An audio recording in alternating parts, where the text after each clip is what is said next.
Awesome.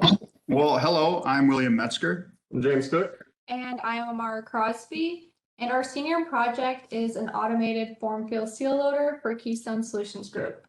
Our faculty mentor is Dr. Judah Ari Gur, and our industry mentor is Vaughn Gerber, who is Keystone's Director of Central Engineering. So Keystone Solutions Group, our industry partner for this project, is made up of two entities. The first being a product development consulting firm, and the second being a contract manufacturing firm where they make single-use disposable medical devices. They have manufactured wound care kits as well as other devices for over a decade now. And more recently, due to the pandemic, Keystone has started manufacturing both individual swabs and complete sample collection kits for hospitals in the area and around the country. Currently, they produce their swabs in a hardwall clean room by hand alongside other devices, but they recently kicked off a project to build an additional clean room with a new form field seal machine to support swab and other future medical device production. A form field seal machine, or FFS, is a semi-automated manufacturing system. First, a pouch is formed from a continuous layer of film. Next, the formed pouches go through a loading area where products can be placed. Then, the filled pouches are sealed with the top layer of Tyvek, labeled, cut to shape, and dropped out the end of the machine. The forming tool that will be created for this new swab production will form 15 cavities every 6 seconds. This would require multiple employees on the line to keep up with this production rate. A current solution that Multivac provides for automation is a pick-and-place machine that uses 2 Delta robot arms. This machine assists the automation process by quickly picking up the product off the conveyor belt and placing them into a package. The main benefits include speed, consistency, and full integration with the Multivac FFS. A big downside is cost. In many cases, this additional cost can be more than the FFS itself. This is where we come in need of an automated loading system to reduce overhead and labor costs, as well as decrease repetitive motions required by operators. Keystone tasked us with this project. These requirements and the need for space savings and portability were considered in the overall goal of designing and creating both a 3D model and an initial prototype. A secondary goal was to build a working model of the FFS loading area for testing prototypes and for demonstration purposes. Because the swabs that our machine is intended to be used with are long, thin cylinders with foam or cotton at one end, we investigated the manufacturing methods of cotton swabs such as Q-tips. We drew inspiration from a few features of these machines, such as the transparent hopper system to organize and store swabs, and the drum system, which removes swabs from the hopper and sends them off further into the machine. Another real-world example that drove some additional conceptual design is a restaurant toothpick holder, which when rotated grabs one toothpick at a time and dispenses it. Concept 1 was inspired by current cotton swab manufacturing methods, as discussed in the previous slide. Each of the medical swabs fed through a single hopper would fall into slots on a drum with the assistance of another cylinder to reduce jamming. With the drum, pneumatic pressure would be used to assist with the capture and release of each swab. While this process is happening, the entire system translates across the area of the loading area of the FFS to fill each formed cavity. The system would then utilize a rack and pinion or other linear systems to translate the hopper and drum. The entire system would then be attached to the FFS via C-clamps or other mounting methods. Physical models were constructed with 3D printed parts and plexiglass for the purpose of testing the drum's ability to sort and deliver a various number of swabs. Several different hopper configurations were tested to determine the most effective design for Concept 1. Testing was completed by placing 20 to 75 medical swabs into the hopper, and then a power drill was used to rotate the drum at various speeds to find the sorting effectiveness. To function properly, though, extensive care had to be taken when sizing and assembling each prototype. The second concept we developed utilizes a drum mechanism similar to that of the toothpick holder. Unlike Concept 1, Concept 2 is stationary and is placed across the FFS. Two ideas were formed around this concept, the first being one large hopper funneling into 15 separate swab drums, the second being an individual hopper for each swab drum. Concept 2 provides a safer solution to mounting on top of the FFS because it doesn't have a translating center of mass. After reviewing the successes and failures of Concept 1 and Concept 2, we decided that the final assembly should follow the path of Concept 2.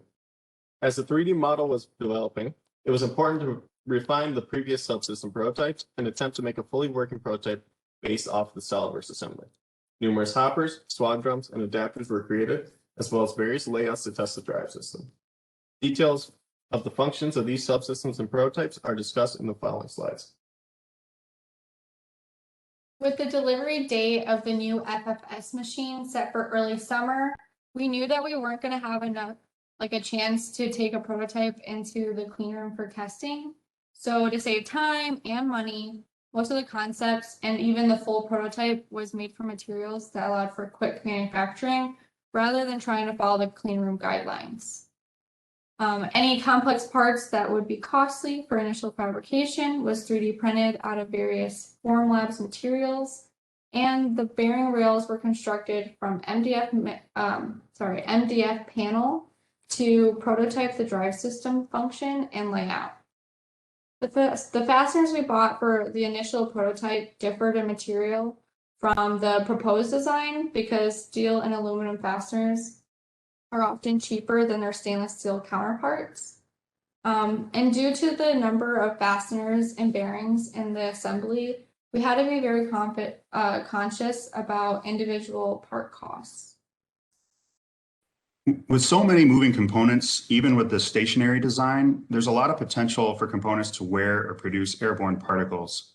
It's crucial for the design of this autoloader that any wear is either eliminated or contained.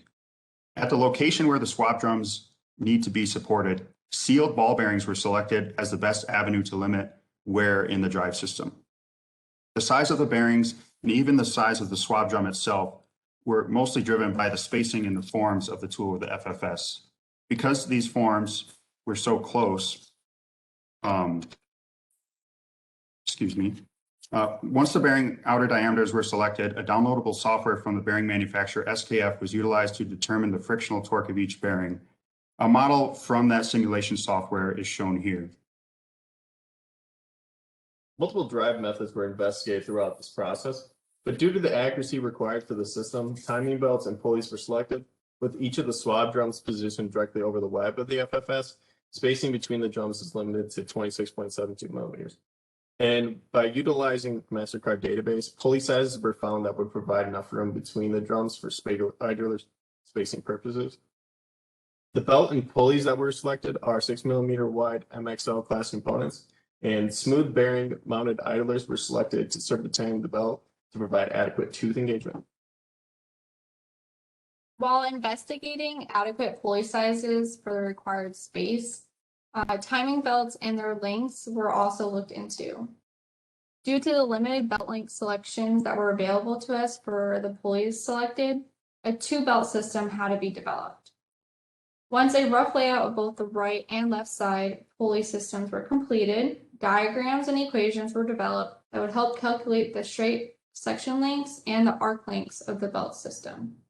All of these equations were then put into Excel, and the layout needed was numerically solved. Tensioner pulleys were not included in this analysis, but the layout was calculated such that there would be adequate clearance for the possible installation. Even though the system had to be split into 2 belts, we still wanted only one motor to drive the system.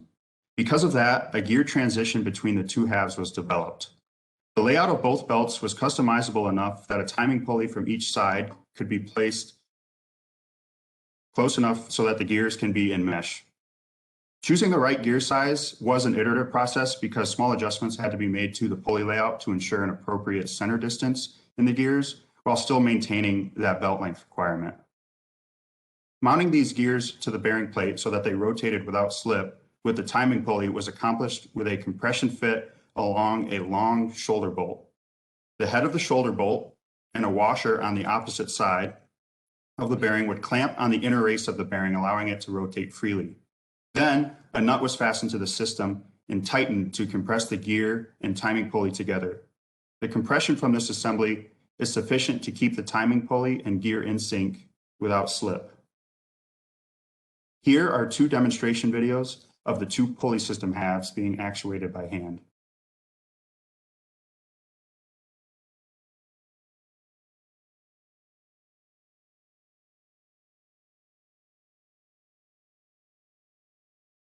After testing the effectiveness of Concept 1's hopper, it was determined that the portion leading up to the drum should only allow for one swab to flow into the drum at any given time. The upper mouth is resized to 26.72 millimeters to fit within the confines of the overall system.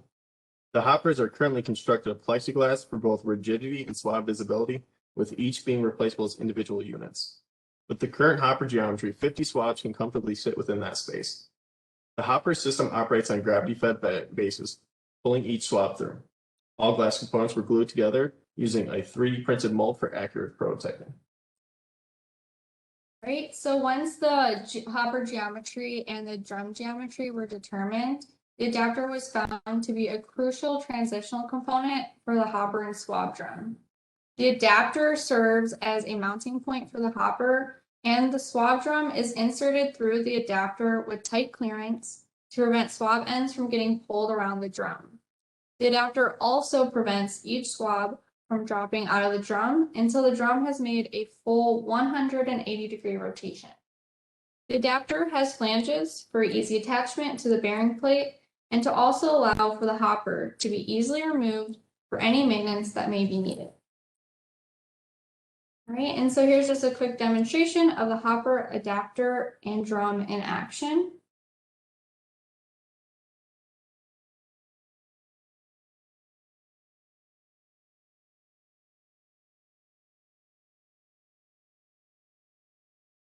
Right, so yeah, as you can see, they just flow down, and inside of this white adapter here is the drum spinning.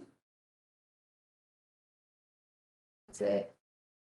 Deposits them down below where the loading area would be. A step motor was selected as the best method to drive the system. From the bearing simulations we ran, the entire system frictional torque was estimated and an appropriate motor was found. This motor has an integrated controller and driver, which helps keep the part count low and also save space. And a few methods of indexing the autoloader with the FFS were discussed with the Keystone team. The first being to mechanically tie the autoloader to one of the translating components of the FFS, and the second being to take a pilot signal from the FFS to index the autoloader. The hardware for the control system would be mounted on the motor side of the assembly and include an array of operations such as start and stop buttons and numerous indication lights. Given an AC to DC converter, the system would be able to operate off of a wall plug-in alone and would not require any pneumatics or higher voltage inputs.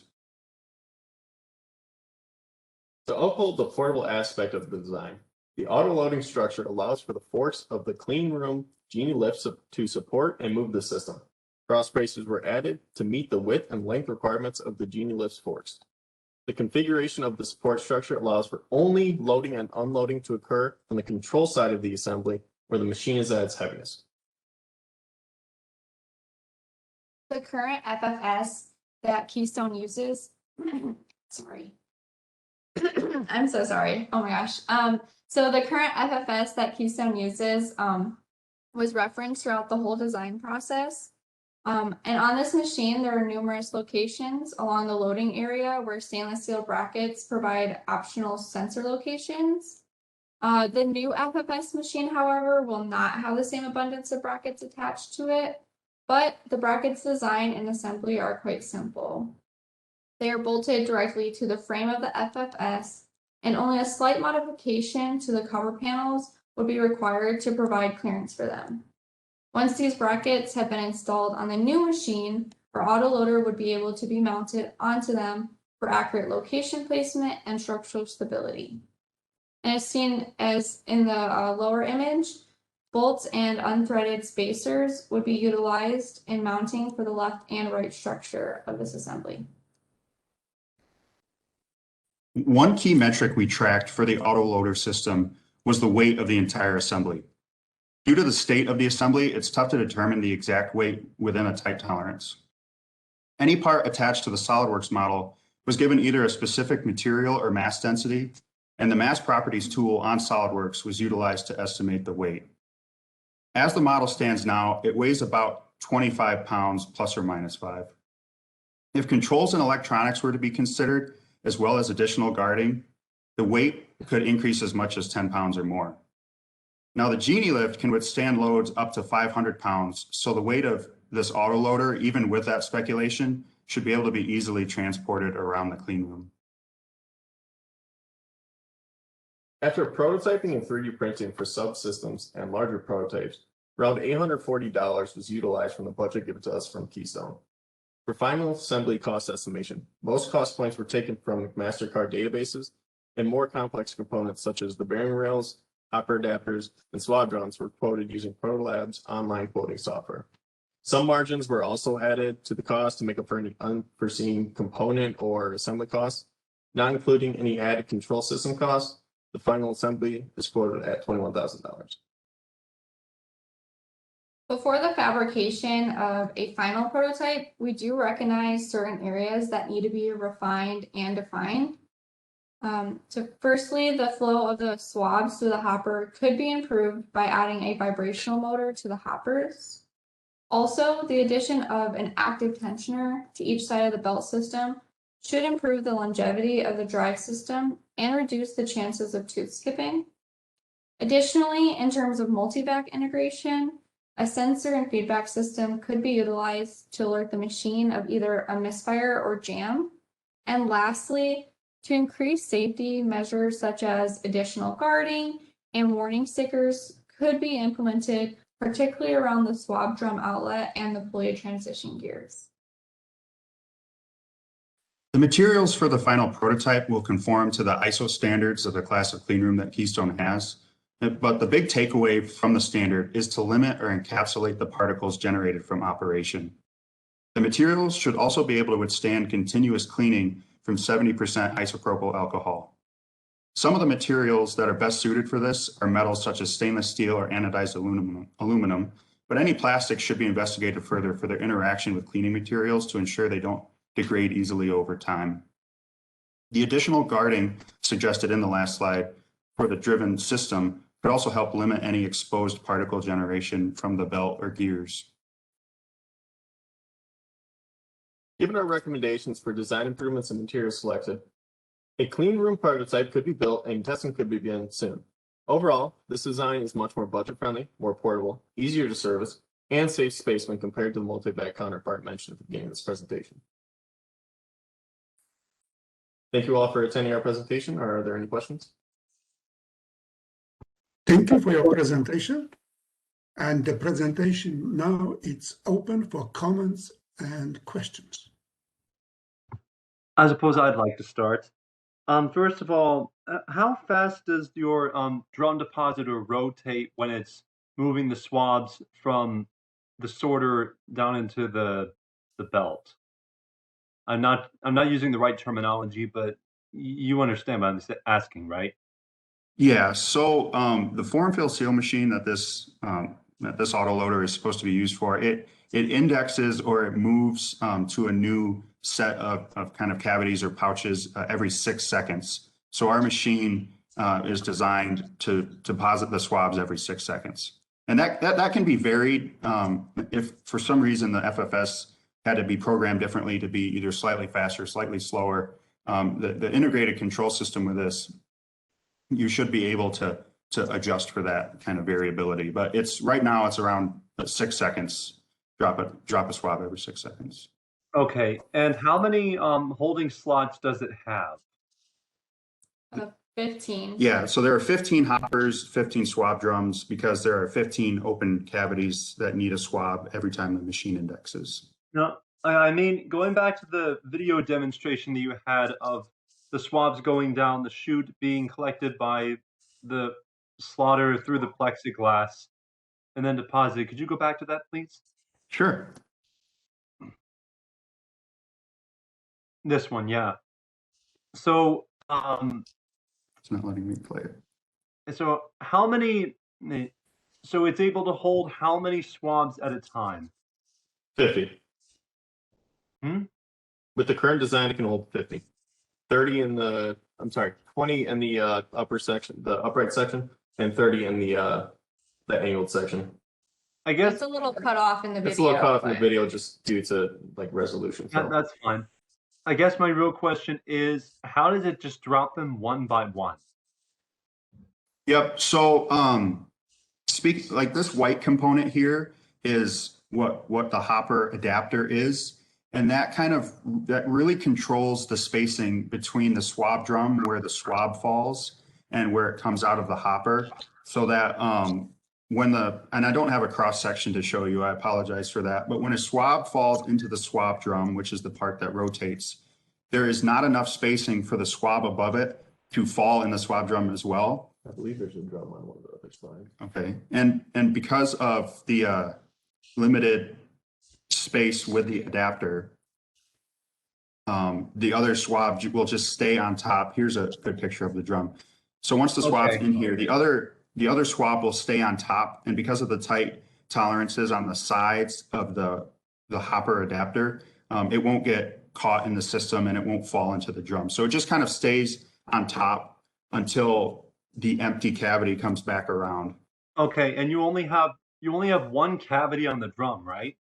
Yes. Due to the smaller diameter, we could only fit one cavity.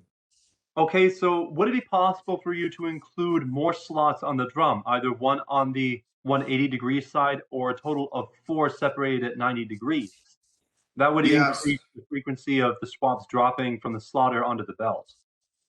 So originally our idea had multiple cavities on the swab drum, just like you suggested.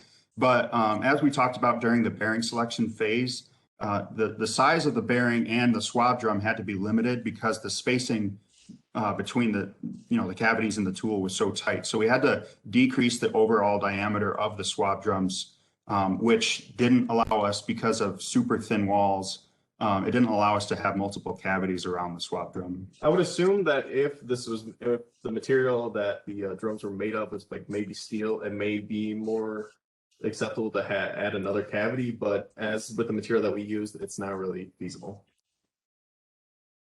And you said it was limited by the bearings and the diameter? Well, it's limited by, if you can see, I don't know if you can see my cursor, but here are all the holes on this bearing rail. This is where the bearings are aligned, and the center to center distance is something that we could not change. That is set by the forming tool that's for the swabs for this form field seal machine. And it's this center distance that limited our overall diameters, because if we had too big of a bearing outer diameter, the bearings would collide or the wall would be way too thin to press fit a bearing in. So once we found a bearing size outer diameter that worked well, we also selected an inner diameter for a swab drum that would allow it to fit well in the assembly. Okay, well, thank you. Would it be fun? Is there any? Well, never mind. I suppose that's a question for future generations. Thank you. Thank you for your questions, Ian. Thank you. Any other questions? Yeah, I have a question. On Please. the with the particulate, keeping control of particulate, were there any concerns with using timing belts and there being wear from that and then particulate being spread around? Yep. So we went through a couple different drive system prototypes, such as like an entire gear system. I think Vaughn had mentioned a worm drive system at some point, but the timing belt system had the least amount of I'd say, rubbing surfaces to help limit wear. And while the belt will still produce some wear because of its inherent design, the goal was, which we didn't encapsulate in any of these CAD models, the goal is to build a kind of structure around the drive system with clear panels to enclose the entire system from the outside. And then it could be cleaned periodically if a bearing or if the gears ever need to be serviced. So it would be kind of sealed off from the rest of the clean room because it is a high wear point. Yep, that makes sense. Thank you. Mm-hmm. Any more questions? There is no more questions, so thank you very much for presenting team and the audience for attending this presentation. Next presentation we will have at 11 o'clock.